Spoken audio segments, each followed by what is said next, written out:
Canada தனது express entry திட்டத்தின் மூலம் திறமையான தொழிலாளர்களை நாட்டுக்குள் அனுமதிக்கிறது. வேலை பற்றாக்குறையை நிரப்ப சிறந்த திறன்களை கொண்டவர்களை நாட்டுக்குள் அழைத்து வர அரசாங்கம் விரும்புகிறது. இது கனடாவின் பொருளாதார வளர்ச்சிக்கும் சேவைகளை மேம்படுத்துவதற்கும் உதவும். இந்த திட்டம் குறிப்பிட்ட வகை தொழிலாளர்களை மையமாக கொண்டுள்ளது.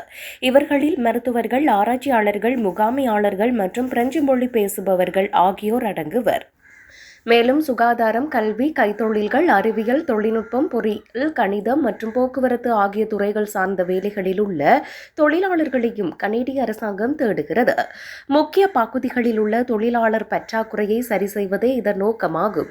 இந்த திட்டம் வெறும் புள்ளிகளின் அடிப்படையில் மட்டுமல்லாமல் திறன்களின் அடிப்படையில் மக்களை தேர்ந்தெடுக்கிறது. இதன் மூலம் கனடாவின் பொது சேவை அதிகம் பயனடையும் என்பது குறிப்பிடத்தக்கது.